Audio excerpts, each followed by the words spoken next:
Доброго дня, мене звати Гліб Вишлінський, виконавчий директор Центру економічної стратегії. Вітаю вас на нашому Good щомісячному afternoon. My name is Gleb вебінарі, Vishlinsky. I'm the director який of ми проводимо Center for вже Economic протягом Strategy. 3 Welcome to років our monthly від webinar that початку we're повномасштабного conducting вторгнення Росії до during України.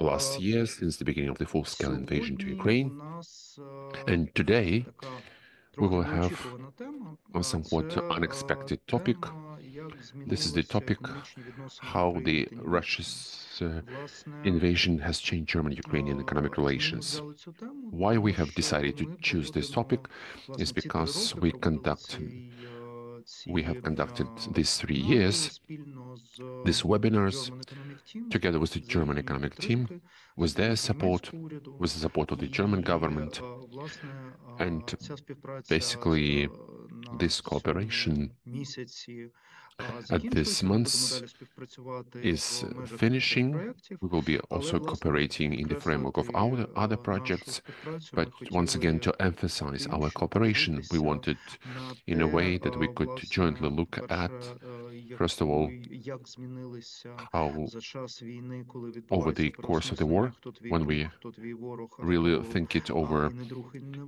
is ворог, your enemy, що who is your змінилося в friend, who is not the економічних enemy nor the стосунках friend, між Україною what та has changed in Німеччиною. the economic І ще relationship between важливий Ukraine and момент, Germany. власне, And another important point, сама Німеччина переживає суттєві зміни в своїй економічній Germany itself політиці, не goes лише through уряд significant змінився в changes in their Німеччині, economic policy. відбувається Not only the government переосмислення економічної has моделі changed in Німеччини, Germany, відбулися зміни there's been a lot of rethinking of the German бюджетних economic model. правилах, які є в There's been Німеччині, changes і in це budget давати rules that можливість are there більшої in Germany. співпраці між нашими And країнами, зокрема correspondingly, в тій this will сфері give the оборонної possibility of a промисловості. bigger cooperation Тому between ми, our власне, countries вирішили, що це in the буде defense sphere цікавою as well. темою, але, That's why we have власне, decided that this could be окрім of an interesting topic, того, що ми but будемо говорити про apart Україну і from Німеччину, у нас, як that we'll be talking завжди, about Germany буде and огляд Ukraine, we as always will загальноекономічної have ситуації the review за of the overall місяць economic червень, і, situation власне, зараз for the ми months that has перейдемо до passed. нього. And once again, Що we will ще be going раз to хотів it я directly. завжди нагадати, про And те, as що є always, I want to переклад, remind you that we зараз є have the simulation simultaneous available, translation і те, що запитання ви and that можете the Q залишати найкраще в questions can be Q&A, left для best того, in щоб Q&A можна to make було на sure них we could відповідати як reply to голосом, them так і при both бажанні спікерів by voice or in chat if speakers wish відповісти so, на, власне, ваше питання письмово. or in Отже, writing. зараз я передаю слово моїм колегам, So now які, let me власне, pass the floor to презентують my огляд. colleagues who will be Марія presenting the Томіліна, overview to you. наша експертка з Maria Tamilina, монетарної та our expert монетарної політики і фінансового сектору, почне, власне, з огляду ситуації в with the найближчому monetary. Вітаю всіх. Отже, почнемо з нашої улюбленої інфляції та облікової ставки. В цілому в травні 25-го року інфляція продовжила підвищуватися. У нас склала 15%, якщо ми беремо рік до року, за місяць ціни зросли на 1,3%. Вони основними Increased причинами зростання так подальших, чому ціни зростали, є насамперед це збільшення саме цін на продукти харчування, на сировину. В основному причиною цьому є не надто сприятливі погодні умови і також активний експорт продуктів. В цілому було зафіксовано більше зростання на фрукти та на м'ясо. and the main reasons for growing inflation саме в травні ми it's спостерігали again пік the інфляції, далі increase, тренд має розвернутися, і вона and we почне have shown поступово a дещо peak of inflation, знижуватися. then it Причинами has це очікується кращий врожай, це і покращення ситуації в енергосекторі і нижчі ціни на ресурси, and і we can see подальша теж політика that Національного the future policy of the National Bank has also банку. influenced that. Звичайно, Національний банк Also, in the beginning of проводив June, the засідання, National було Bank вирішено will збільшити облікову had a ставку meeting and they decided to keep на the рівні key rate 15,5%. at the level of Вважається, що цей 15.5%. рівень є досить таки It is оптимальним, believed that this зважаючи на те, level що is інфляція quite вже optimum, поступово починає дещо taking into account the сповільнюватися, але inflation is Національний trying банк, to вони не slow down a little припинять bit. But пом'якшення again, політики, поки не буде дійсно такого сталого тренду на зниження інфляції. І якщо more soft policy is not likely until there is a good decline in inflation. And in case we talk with the Ukrainian international reserves went down, this level is quite good. It covers 5.4 months of imports, which is well above the 3 months benchmark. And in general, they remain at a quite high level since the beginning of the year, and they're quite enough in order to provide stability for the FX market. Also, it's important to mention that in May we saw some small demand of the net demand for foreign currency, and because of that, as also we have seen, there's been a growth in the net sales of NBU's FX reserves to 2.9 billion. We are seeing that the value of hryvnia has stabilized around half a year. That's at 41.7 hryvnia per dollar, while we also see the further devaluation against euro. Now hryvnia costs about 48 hryvnia. And correspondingly, the main reason why this is happening, that we are generally seeing the global devaluation to euro, is because if what is happening in the US can't help influencing the FX itself. That's all from my side. Thank you. Passing the floor to my colleagues. Дякую. Зараз передаю Саші Мироненко слово. Саша, власне, розповідь про Thank you, ситуацію. Alexandra. And let us talk about the budget. Thank you. Good afternoon. We are coming to the review of the fiscal policy. And let us start from the tax revenues in May this year. The state budget received 173 billion hryvnia of taxes, adding 19% year to year. Corporate profit tax was the top contributor to state tax revenues, making up 26% of the total revenues, and its growth was quite relatively moderate, just plus 8%. The biggest growth was by personal income tax, plus 74% compared to previous year. And the revenues from this tax also grew by the same 74% compared to the same previous year.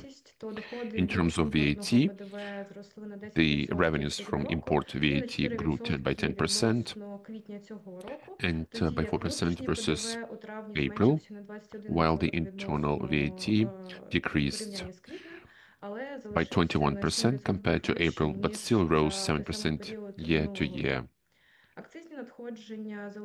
Excise revenues stayed at the level of April, but they showed 41% year to year compared to May last year, and in general they were 80% higher than the previous year. And the rest of the revenue taxes was 5% up. Revenues from rent grew, but also versus May of last year they were less, and the revenues from international trade taxes didn't change almost. When it comes to the state budget expenditures, then in April 2025, the general amount of state budget expenses amounted to 391 billion hryvnia, which is 2% less than in months before. The biggest growth was the expenditures to serve the debt. This was the highest indicator for the first 5 months of this year. They were growing by 66% compared to April previous year. And as before, the biggest share of expenditures was aimed at the war, almost half of all the costs. And in April, The expenditures of the war, thanks to the internal sources of budget, decreased by 15%, but still remained higher than the same period of last year. In terms of the defense aid in the budget, in April it was less compared to previous April, and social benefits accounted for only 9% of the total state budget, which is of course lower by 7% than in April 2024. The biggest expenditures were for the residential. They were like 3 billion hryvnia, which is the biggest indicator over the compared to May 2024. And this money was used to fight the consequences of ruining Kakhovka power station. Thank you. That's it from my side. Thank you, Alexandra. And in the end, Volodymyr Landa, the senior economist, assess what was happening with the sectors of the Ukrainian economy and a short overview of the Ukrainian-German economic relations. Thank you, Gleb. Thank you, colleagues. Let us start traditionally from energy. Although net electricity imports grew by almost 3 times in May to 105 gigawatt hours, there is no worrying about. The current deficit is covered by imports in a very confident manner. Although there is the imports, there is also the exports, which is happening almost every day. And we could also had 89 gigawatt of exports was happening last month. It's also important that the changes to the charter are finally registered, that strengthen the role of the state, that is about the mandatory participation of the representative of the state when making important decisions, as well as approving investment programs, appointing the head of the management board, also in terms of debt settlements, in terms of other news. Ukraine informed the US about the Russian threat to nuclear energy.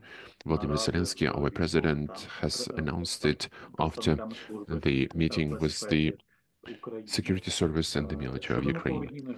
In terms of iron and steel, we had all major steel products declined. There were some objective circumstances. Unfortunately, we can't keep the optimistic mood of April. Pig iron production fell by 2%, steel production fell by 8%, and rolled products by 4%. So altogether, it led to going down of the total volume. So there is the general production is 2%, while the pig iron still is up by 6%. And in case we are looking at the export revenues, that's the fall is even bigger because the prices fell by 10%. So over the 4 months of the year, the most sensitive blow was on iron ore raw materials. It was exported by 10% less, which is 11.15 million tons, and by 21% less to amount to only 883 million. That is at the outset of the further deterioration of the market situation. Donald Trump approved 14.9 billion takeover of US Steel by also going back to the agricultural sector. We have the seasonal decrease of the agricultural exports. In May, this was 3.2 million tons. Almost 90% was the export by Black Sea. Black Sea still remains the continuous channel for the export. Very important news in this sector, especially for the agrarian sector, that on 6th of June, the EU's additional liberalization measures expired in the form of the free trade regime. So the free trade regime does remain. According to Yulia Sviridenko, we are continuing negotiations about more liberalized, and there are no concessions from the EU. That actually is affecting 3.5 billion worth of trade and could cut export revenues by some $800 million. But this is the worst scenario. Hopefully, it will be improving. Quotas will still apply to 40 agricultural product categories, and it's important to mention within the 23 categories, the exports was below quota levels, and even in this goods, this will partially influence the volumes of trade. The amount of corn was 14 million ton, with the formal quota of 650,000 tons, because they don't use any ban on imports of corn except for Russia. Also, there will be a significant decrease of exports, and the biggest threat could be the sugar, some 20,000 tons, with the previous year's export of 311,000 tons. In the nearest time, this will not be seen. There is some calculation for the quoted goods, but some more sensitive goods, such as dry milk or tomato sauce, could exhaust these quotas. It's important to mention that Ukraine has started creating a paying agency to manage agricultural support in line with the EU rules.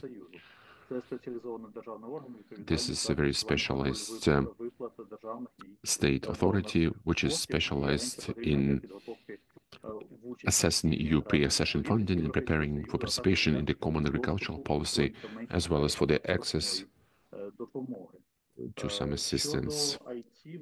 In terms of IT, we are seeing that the export of IT services grew once again to some $545 million in April. That's 4% more month to month, as well as year to year, because in both control periods, there was the same exports. The areas remain the same. It's first of all the United States, but in imports of IT services, there is a change, taking into account that in April, the imports of IT services fell, but altogether in 4 months, it remains a record, and it's $360 million, most of all from Ireland, the United States, and Germany. And going back to our special topic, Ukraine-Germany foreign trade, what these two countries were trading in the first 4 months from Germany, it's mostly passenger cars, tractors, other types of machinery, with a huge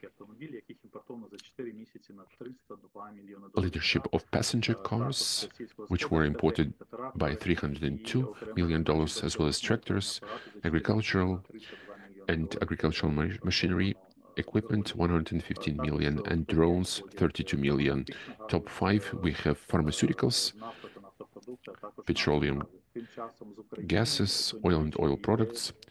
At the same time, from Ukraine to Germany, we also have the machinery products, but 80% is for cables and wires,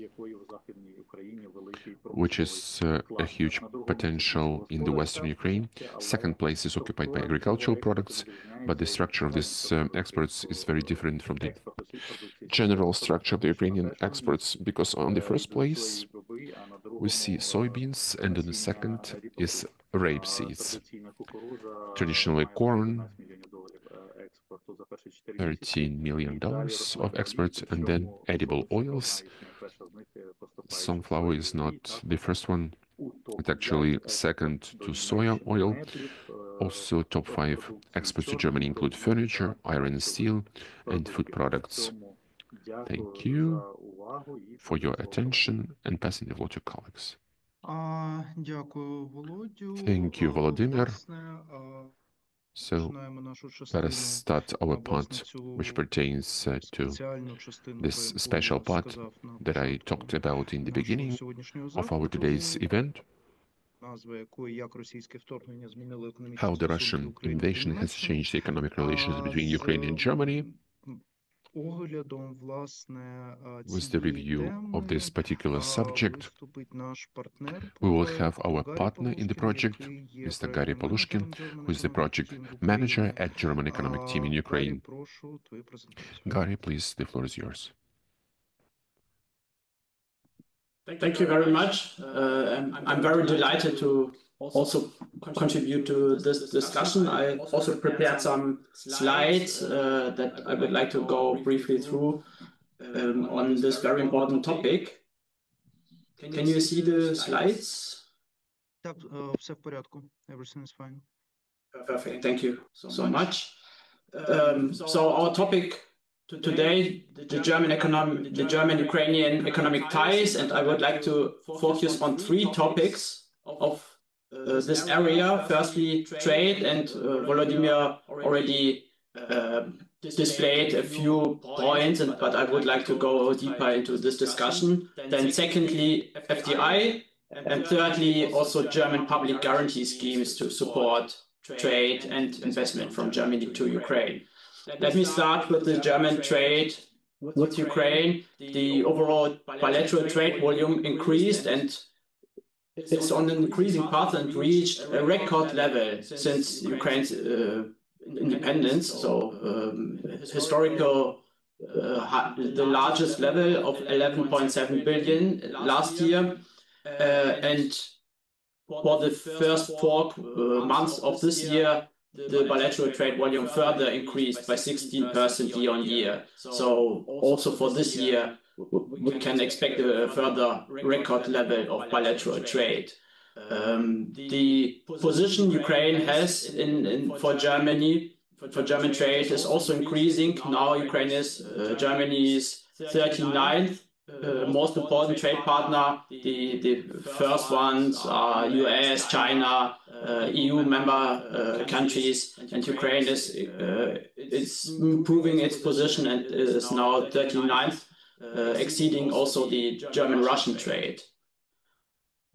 Germany, as Volodymyr also displayed, is exporting different products now since the war, especially military goods, to Ukraine. And this is a very important driver of bilateral trade and German exports to Ukraine.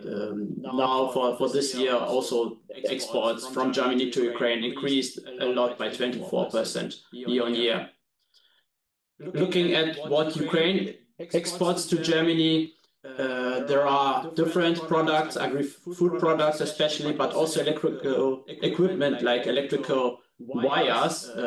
And in this area, Ukraine is also continuously integrating into German and international value chains. A very famous example was when the war started, German Volkswagen plants in Dresden and Zwickau had to operate on short-time work because electrical wire system from Ukraine could not be imported to Germany to this plant. So very direct and strong link between Germany and Ukraine in this particular area. And this is a very good example to show the intensifying trade ties and value chain ties between Ukraine and Germany. Secondly, looking at investment, German investment to Ukraine. Germany is one of the main source countries of investment into Ukraine. Germany is now number 5 with approximately 4% of the FDI position, total FDI position in Ukraine. But if we account also for round-tripping situation and transactions where especially Cyprus and Netherlands are some countries where companies where this is occurring, the position of Germany is even stronger. The distance to the Netherlands and Cyprus is not that large if we account for round-tripping. But since the war started, however, the German FDI stock declined. Germany FDI position was around $3 billion in 2021 and declined to $2.2 billion in 2024. If we look at the German statistics, so from the German Bundesbank, there might be some differences, but here we focus on Ukrainian statistics. FDI flows, and here we obviously also see a negative inflow since the beginning of the war, which is especially driven by a negative reinvestment of earnings. So this is, in many cases, this is just German companies record balance sheet losses on in their transactions. On the other hand, positive equity capital was also observed by of 86 million 2024 compared to 2021. This is a positive development. However, it's obviously not sufficient to cover the macro financials and macroeconomic challenges for Ukraine's resilience. What is also very positive development is that it's not only FDI, but also the interest for Ukraine as an FDI country is increasing. One indicator is the number of member companies of the German-Ukrainian Chamber of Commerce, and here we also see a positive development. In 2021, there were around 150 member companies, and in 2024, end of 2024, 70 more companies joined. So also the interest and attention for Ukraine is increasing. So all in all, Germany is an important source country for FDI. However, the new equity capital is limited since the war, and so there is further room for development. And these two areas, exports, so trade and investment, is also supported by German government. Last year, in the against the background of the Ukraine Recovery Conference in Berlin, the German government supported and approved a resolution to support private investment, German private investment into Ukraine from different angles. 15 aspects of this resolution were published and also supported by different German chambers and German business. Another example is that the German Federal Ministry for Economic Affairs and Energy keeps its guarantee schemes open for Ukraine. So there is a federal export credit guarantee scheme where export transactions are insured against commercial but also political and other default risks. And here we see on the upper chart a very positive development, coverage of 780 million euros since beginning of the full-scale war, shows a strong development. And here we also see for the short-term coverage that the level of 2021 was reached last year. So here we also see an approaching of pre-war level, which is very important for businesses, both that already export to Ukraine and also for businesses that are interested but haven't managed the step yet to export for Ukraine. Similarly, the German government also supports investment to Ukraine by ensuring war risks and other political risks, expropriation risks, and so on, from Germany to Ukraine. Here we also see important and positive development that around 39 investment projects since the beginning of the war have been insured from the government to Ukraine. And in this area, Ukraine is #1 destination country for this instrument worldwide. And another aspect is that guarantee stock. So from this instrument, the overall 58 guarantees have been approved for Ukraine.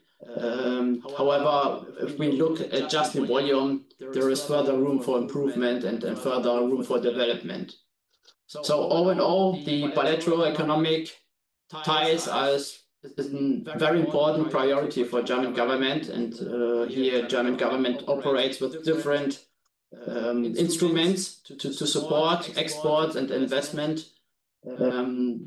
Furthermore, we also see further room for development in this area because it's very important for both business but also for both governments. And with this, thank you very much, and I look forward to the discussion. Дякую, Гарі. Дякую за презентацію. Thank you, Gary, for the presentation. And now we would like to discuss the economic relations between Ukraine and Germany, their dynamics and their prospects. And I will now present everybody who will participate in this discussion. That's Vitalii Ivaschuk. Vitalii is the advisor for economic issues for the Embassy of Ukraine in Germany. That's Stefan Kägebein. He's the director for the Eastern and Southeastern Europe, Southern and Southeastern Caucasus of the German Trade Chamber, the big association in Germany. That's Reimer Perau. He is the executive director of the Ukrainian-German Chamber of Commerce, which is focused and putting together companies from Germany who are working in Ukraine.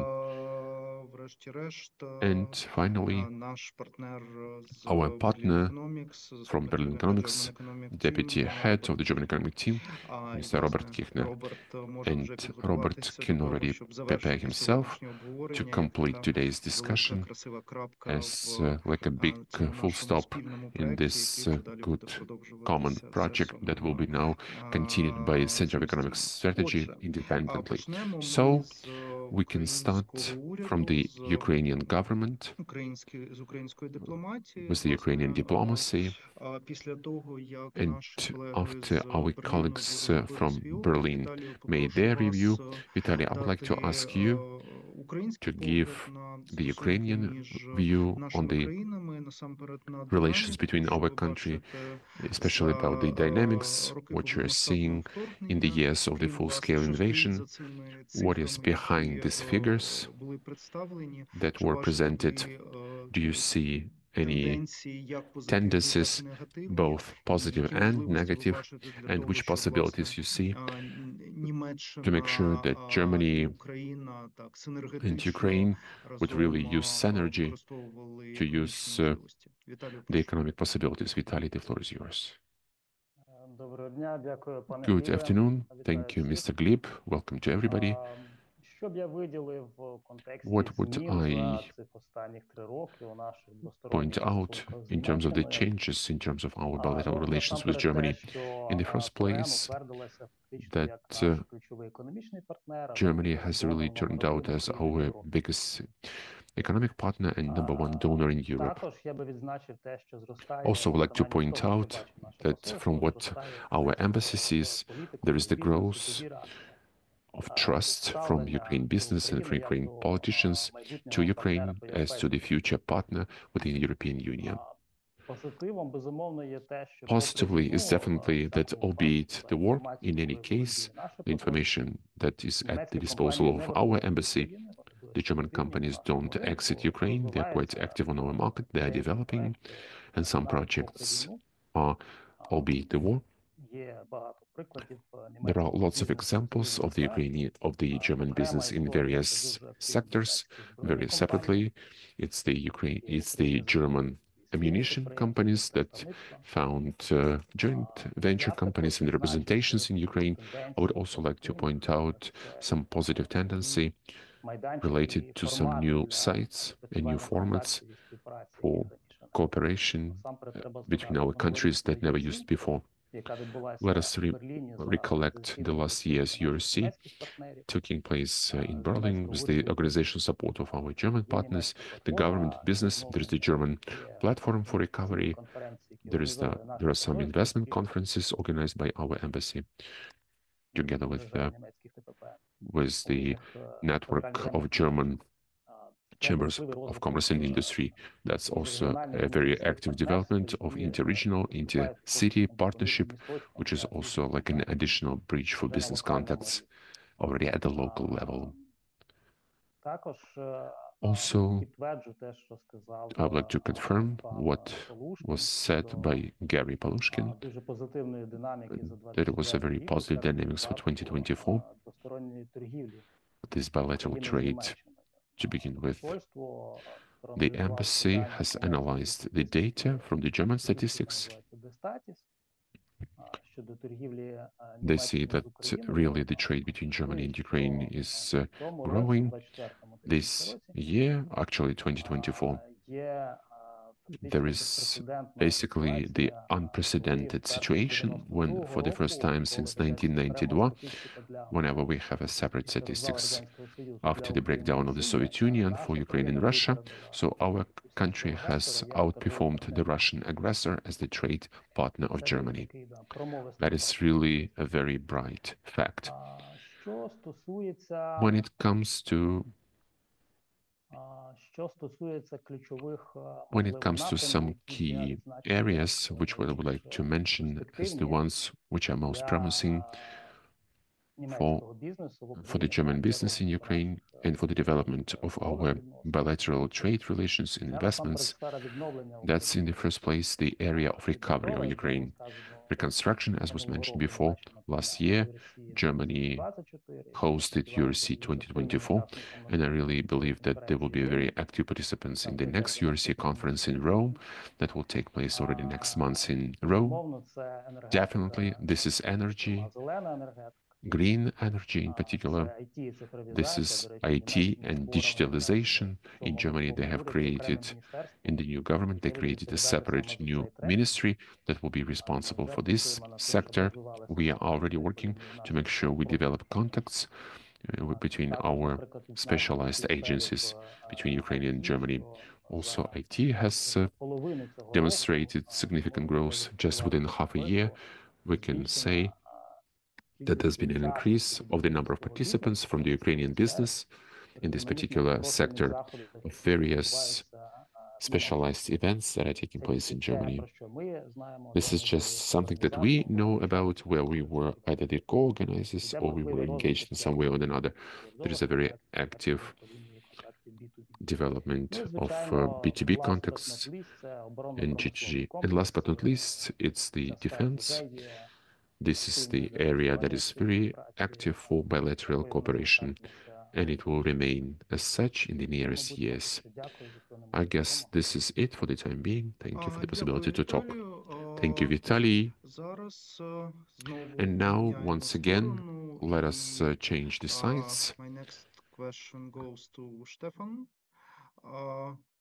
We know each other for a long time, and I know that you are really an expert on German investment into the Eastern Europe. What trends do you see? How Ukraine looks like compared to our neighbors and competitors for investment? Like from what we know from regional studies, generally FDI, unfortunately, FDI inflow is declining in Central and Eastern Europe compared to like previous years and decades. It creates even more competition for investment. So what your members are saying, how investment dynamics looks like, what are the new trends that you see during the times of full-scale Russian invasion to Ukraine? Yeah, thank you. Yeah. Thank you, Lip, for the kind introduction and the invitation and the opportunity to speak here. Maybe I start before we look into the investment topic and what motivates companies to do investments in abroad in these days. Taking maybe the overall the overarching topic of today's discussion, what has changed in the previous 3 years since Russia invaded. What we see in the chambers of commerce in Germany is that Ukraine really gained a next level, a higher level of interest. If you conducted or invited for an event on Ukraine, and business on Ukraine, trade in Ukraine 5 years ago, I'm not convinced that we would have seen so many people as we see it today. And there's no months during the year when not one or two chambers in Germany have an online or an on-site Ukraine event, and all the events are very well attended. Very good book, Rainer Pion. I guess you can share experience there as well. So that has really changed. So the attention on Ukraine is better and higher. So that is really a good development that we have this turn. Now about investments. Yeah, so I guess everybody recognizes or knows that the German economy is a bit not in turmoil, but struggling here and there in certain sectors. If you see the growth rates in Germany in comparison with other European countries, so we have to do some work to be better and to make the rates higher. So that, of course, this affects the investment activity in the neighboring countries, especially when it comes to the car industry, to the automotive suppliers. So they just checking at the moment checking at the moment each investment and what is necessary and what is not, especially when it comes to the engine part of the automotive supply industries. And you know that lots of countries in Southeastern Europe, Eastern Europe really gained good investments and had been successful in the previous years, but are very heavily dependent on this automotive suppliers industry. So that is a bit similar in Ukraine. If you look to the western part of the country, we have automotive supply companies there as well. So this is really an issue that affects not only Ukraine, but also other countries in the neighborhood. That German companies from the sector are reviewing their activities and are in a transformation phase. Interestingly, what we see as well in Germany, in the chambers of commerce and in the Eastern European neighboring countries, is a lot of companies from the sector are having an eye right now on the defense sector. So looking on dual-use goods, analyzing their product portfolio, and asking themselves what could be applied in this security and defense sector. And if we see how much money in the upcoming years will be on the table and what we need in capabilities, there could really be a future sector for cooperation of German companies in Eastern Europe, and of course with Ukraine, since Ukraine is right now, it's a battlefield right now, but also a real test field for this type of industry. And if you talk to foreign trade chambers in Central Eastern Europe, they really have an eye on Ukraine and see how it develops there in this sector, since they are facing this transformation as well. But just to close it, maybe, of course, we don't talk about only VAT and taxes and others when it comes to Ukraine. Lots of companies are